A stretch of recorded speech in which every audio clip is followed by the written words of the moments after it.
사회생활에서 사람마다 귀중히 여기는 것이 있습니다. 그것은 약속 정서일 것입니다. 저도 지금까지 계약 서류를 많이 경험해 보았습니다. 서로 충분히 검토하고 신중히 결정한 후에 서로 계약 내용을 작성합니다. 그리고 최종적으로 도장을 찍지요. 그럼 계약이 완성되는 것입니다.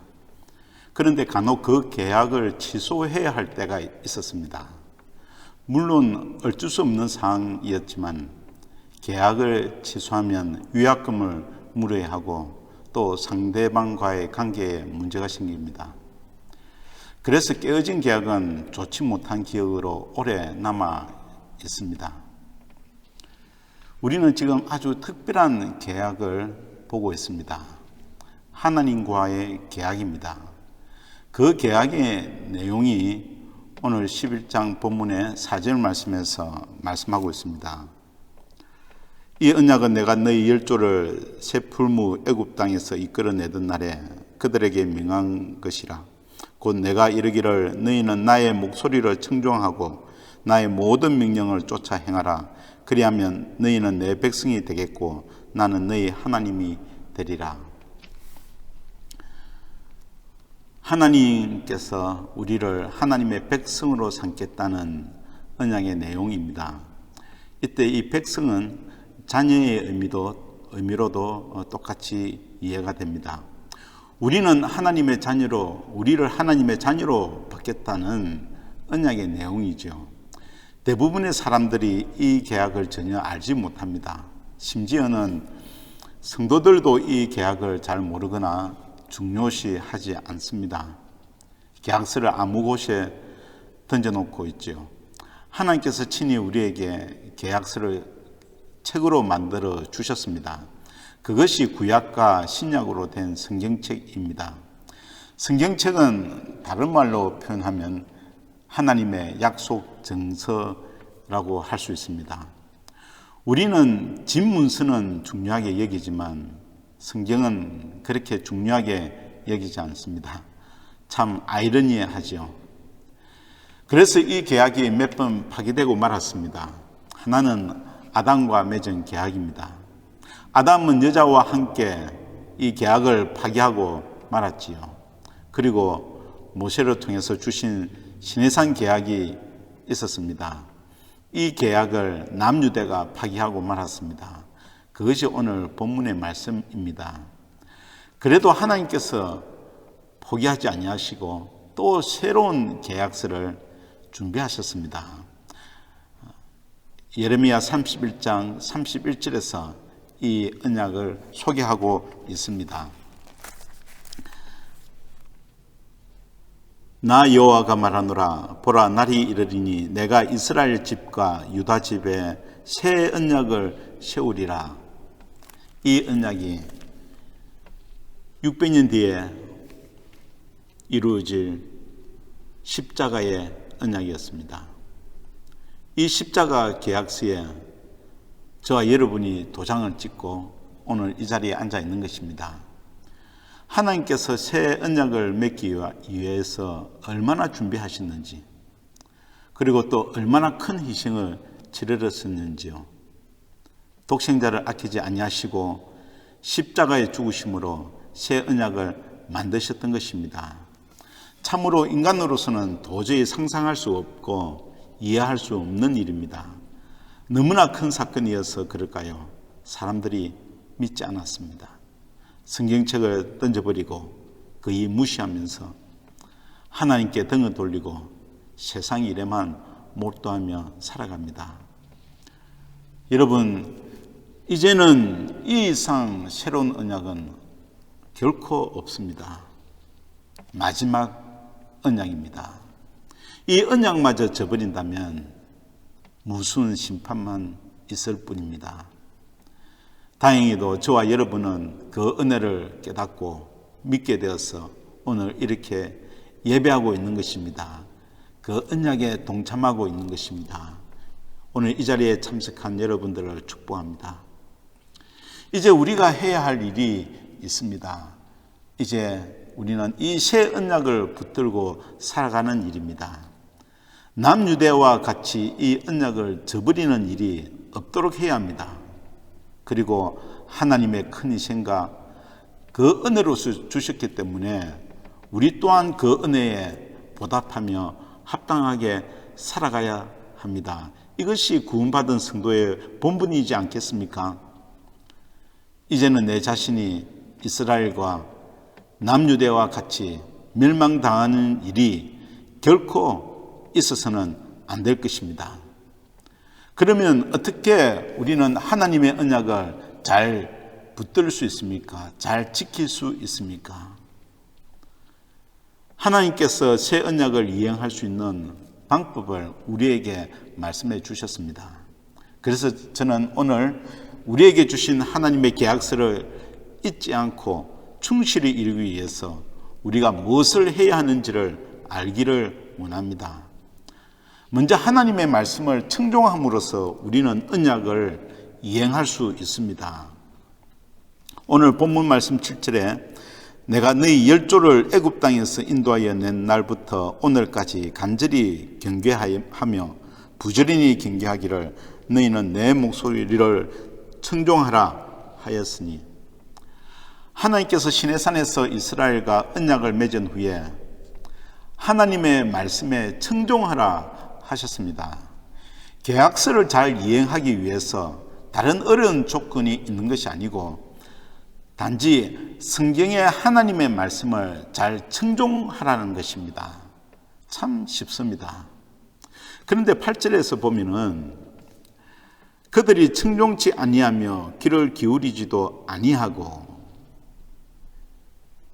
이스라엘이 하나님의 말씀을 청종치 아니하고 귀를 기울이지 아니했다 했습니다. 그래서 결국 이스라엘은 이로 말미암아 하나님을 버리고 우상을 섬겨서 하나님과의 언약이 파기되고 말았던 것입니다. 하나님께서는 언약을 주실 때마다 항상 하나님의 말씀을 청종하실 것을 강조하셨습니다. 이는 언약을 이행하기 위해서 청종이 그만큼 중요하다는 의미인 것입니다. 물론 우리도 그것을 잘 압니다. 그런데 이스라엘은 청종하는데 실패했습니다. 우리는 다를까요? 우리도 마찬가지로 이스라엘과 똑같이 실패할 수 있다는 것입니다. 또 우리도 실패하고 있었습니다. 왜 이스라엘은 청종하지 않았을까요? 저는 이스라엘이 청종치 아니한 것이 아니라 청종할 수 없었다고 생각해 보았습니다. 왜냐하면 저 경험이 그랬던 것입니다.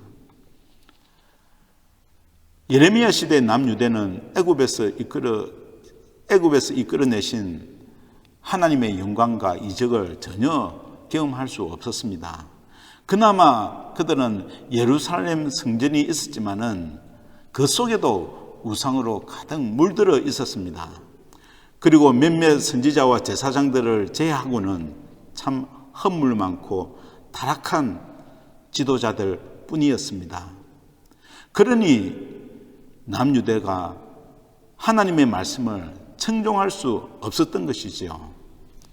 우리 오늘날도 그렇습니다. 교회가 교회답지 못합니다. 이것은 전적으로 목사의 책임이라고 저는 공감합니다. 교회에서 세상 사람의 냄새가 많이 납니다. 그리고 목사가 외치는 설교도 그렇게 감흥이 없습니다. 그런데 여러분, 그러나 이런 우리의 형편을 하나님께서도 잘 아십니다. 그런데 하나님께서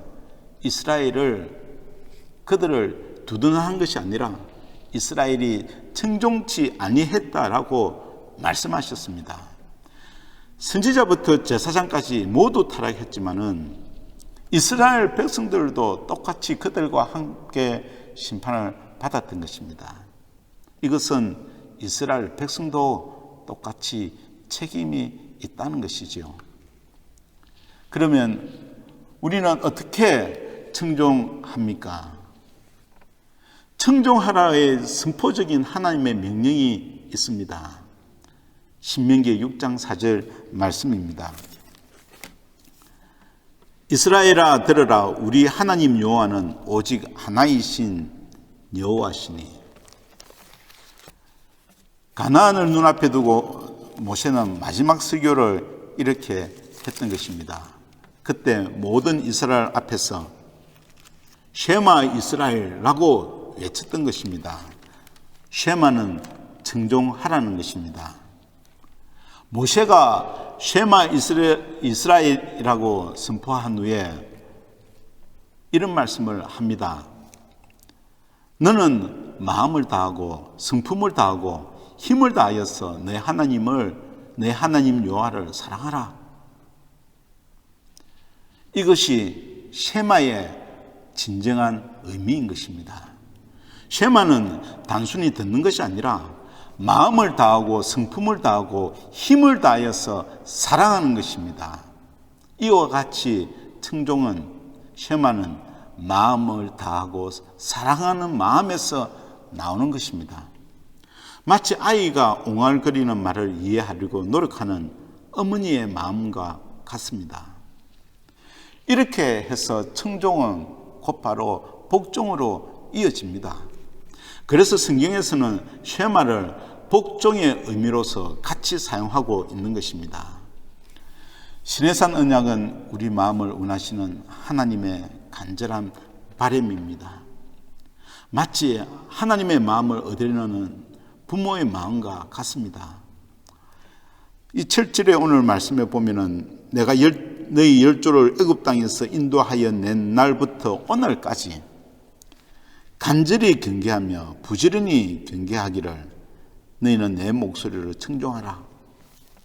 하나님께서는 이스라엘을 애굽 땅에서 인도한 날부터 예레미야 지금까지 그들에게 간절히 경계하며 부지런히 경계하셨다고 하셨습니다. 하나님께서 이렇게 먼저 쉐마하셨던 것입니다. 하나님께서도 마음을 다하고 성품을 다하고 힘을 다하여서 이스라엘을 사랑하셨던 것입니다. 그리고 또한 그렇게 우리도 그렇게 사랑하셨던 것입니다. 그래서 예수님께서 십자가에서 죽을 수 있었던 것입니다. 하나님께서도 우리를 생명같이 사랑하셨던 그 증거가 바로 십자가인 것입니다. 십자가는 우리와 생명을 나눌 수 있는 관계를 가지기 위한 하나님의 몸부림이셨습니다. 여러분, 청종은 하나님과 백성과의 관계의 증거입니다. 내가 하나님과 얼마나 가까운가를 보여주는 단어인 것입니다. 하나님의 말씀을 청종하는 자는 반드시 하나님의 말씀을 사모하고 또 말씀을 가지고 지키는 삶을 살아가게 되는 것입니다. 이것이 청종하는 자의 모습입니다. 하나님과 생명의 관계를 원하지 않습니까? 그러면 쉐마의 단어를 통해서 하나님과의 관계를 확인하시기를 바랍니다. 내가 하나님의 말씀을 얼마나 청종하는가를 통해서 내가 얼마나 하나님을 얼마나 사랑하는가를 평가하시기를 바랍니다. 우리의 마음을 얻기 위해서 언약을 주신 그 하나님의 마음을 신뢰하시고 그 관계에 들어가시기를 바랍니다. 하나님의 언약을 붙듭시다. 그 언약이 성경 66권 성경인 것입니다. 힘을 다하여 마음을 다하여 성품을 다하여 성경 말씀을 청종하십시오. 하나님의 말씀을 배울 때도 힘을 다하십시오. 그래서 성경을 생명같이 귀중히 여기셔서 영원한 언약에 들어가시기를 간절히 바랍니다. 기도하겠습니다.